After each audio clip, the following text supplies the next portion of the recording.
Karma to Christ ministries आपका स्वागत करती है। आइए हम परमेश्वर के वचन पर चर्चा करें। आज का वार्तालाप का शीर्षक है परमेश्वर से सुन रहा हूं। आज के बाइबल छंद है मत्ती अध्याय 11 छंद 15। जिसके सुनने के कान हो वह सुन ले। तथा लूका अध्याय 25 छंद 45। तब उसने पवित्र शास्त्र बूझने के लिए उनकी समझ खोल दी। तथा यूहन्ना अध्याय 5 छंद 30। मैं अपने आप से कुछ नहीं कर सकता, जैसा सुनता हूँ वैसा न्याय करता हूँ, और मेरा न्याय सच्चा है, क्योंकि मैं अपनी इच्छा नहीं परंतु अपने भेजने वाले की इच्छा चाहता हूँ। तथा नीतिवचन अध्याय 16 छंद 20। जो वचन पर मन लगाता वो कल्याण पाता है, और जो यहोवा पर भरोसा रखता वो धन्य होता है। क्या आपने हाल ही में परमेश्वर से कुछ सुना है? क्या आप ये भी जानते हैं कि एक बार जब आप यीशु को अपने हृदय में ग्रहण कर लेते हैं तो आप परमेश्वर के साथ पूर्ण एकता में हो सकते हैं? इसका अर्थ है कि आप पूछ सकते हैं और वो उत्तर देगा। आप उनकी उपस्थिति में बैठ सकते हैं और पवित्र आत्मा तुम्हारे और मसीह के विषय में सब कुछ सिखाएगा। समस्या यह है कि हर कोई परमेश्वर से सुनना नहीं चाहता, क्योंकि अधिकांश लोग सोचते हैं कि वे स्वतंत्र रूप से कार्य कर सकते हैं। यीशु ने अपने ईश्वरीय स्वभाव को एक तरफ रखकर और जो कुछ भी सुनने पर पूरी तरह से निर्भर हो गया था, उसके द्वारा खुद को दीन किया। पिता ने उसे प्रकट किया।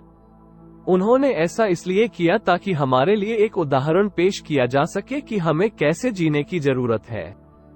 परमेश्वर को श्रवण और सुनवाई में बड़ा अंतर है। हम सभी को पहले उसे श्रवण सीखना चाहिए और फिर समझना चाहिए जो हमने सुना है।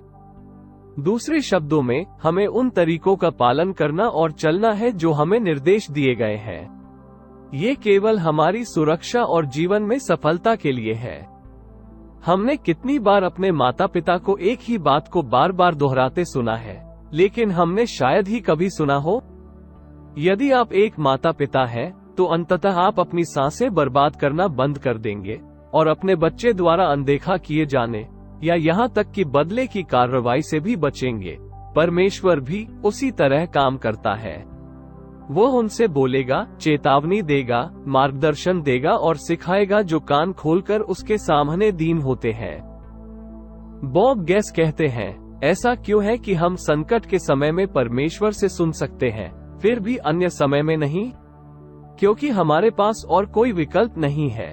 जब तक यह नहीं बदलता है, हम संकट से संकट में जीते रहेंगे। हम सुनना कभी नहीं सीखेंगे उससे जल्दी या सही तरीके से।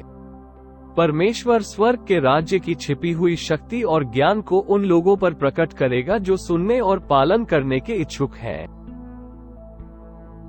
आइए प्रार्थना करते हैं। स्वर्गीय पिता, जिस दिन मैं पुकारा उस समय तूने मेरी सुन ली।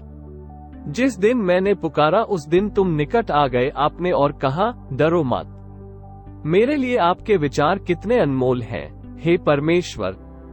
आपके वचन को सुनने और समझने के लिए मेरे कान खोलने के लिए मैं आपको धन्यवाद देता हूँ।